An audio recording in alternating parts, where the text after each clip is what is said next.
Thank you, panel. And Speak up to the I am, of course, more a scientist, applied scientist, yes. And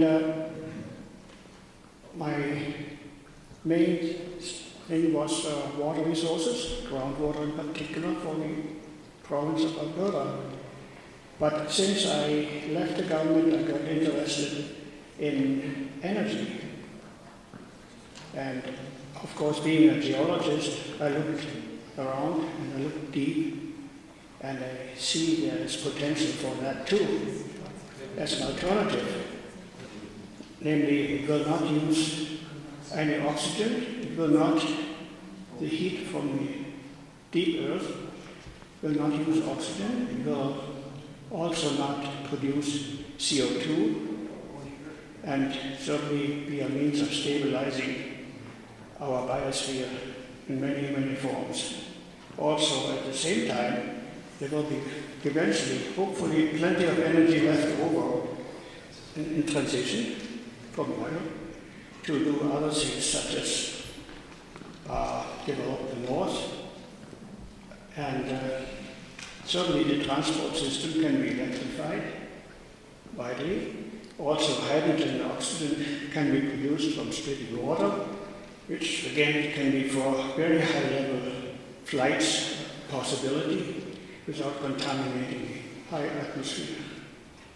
But I know the Geological Survey of Canada has already indicated in a little way that even though little is possible of the entire resource underneath Canada, which is at least 1 million times as much energy as currently installed in this country.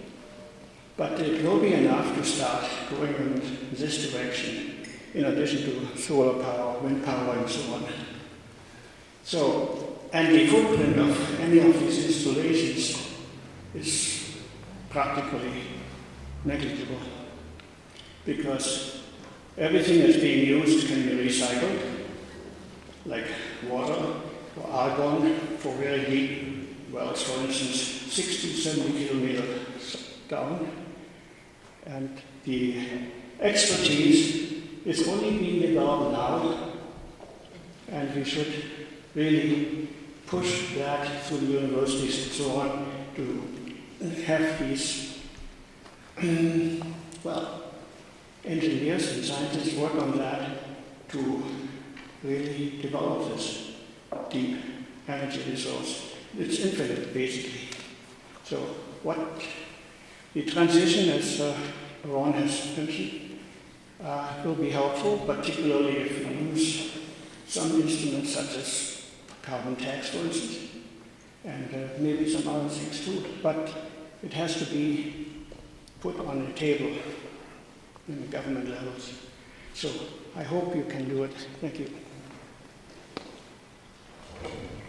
Yeah, try to keep the questions short, please. Thank you for your comment. The transition will have to include many sources of energy to replace the dependency that we've created on this one. But there's hope because where we didn't see windmills, we see thousands now. Development of hydro, although still controversy, but much cleaner.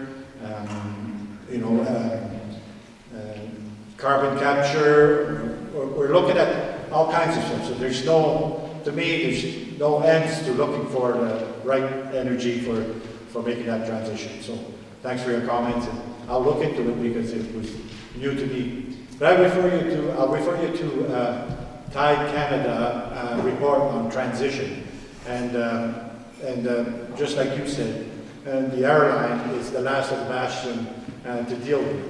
We'll have most of the transition done on transportation, except for the airlines, and if we can find a fuel that fly us, that would be good. And you might have the answer.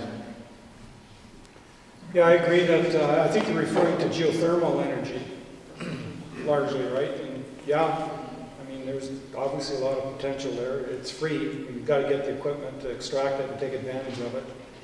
But that's definitely should be an area, among others, clean energy sources to help power our world. Canada does a horrible job in providing support for research and development. One of my jobs is to go across and meet across the country entrepreneurs who are actually trying to develop alternative energy systems. In my own riding, Burnaby, BC, fuel cell development. They have been working now for years. They've actually developed pilot plants at a small local scale, and they're actually selling that technology outside Canada. The federal government's not involved at all. I was last week in Saskatoon with the federal NDP Caucus, meeting with a company that's pioneered solar thermal technology, which allows the solar energy to be used over the course of the evening. They're looking for $250,000 from the federal government, and the federal government has said, no, we're not willing to fund that kind of support. Now, that's an example of why we are last in the industrialized world in research and development investment, and second to last in terms of patent development. It's because we have a federal government that simply is not there. But happily, there are some NDP governments showing leadership. In Manitoba, the Manitoba NDP government is actually leading in North America for the development of geothermal technology. And our Nova Scotia NDP government, which I hope will be re-elected on October 8th, is, if it's re-elected on October 8th, putting into place a 1 megawatt pilot project for tidal energy, which will be a first for the Western Hemisphere. So we're seeing innovation and leadership among NDP provincial governments. We need to see that same type of leadership and research and development and new clean energy technologies with the federal government in Ottawa.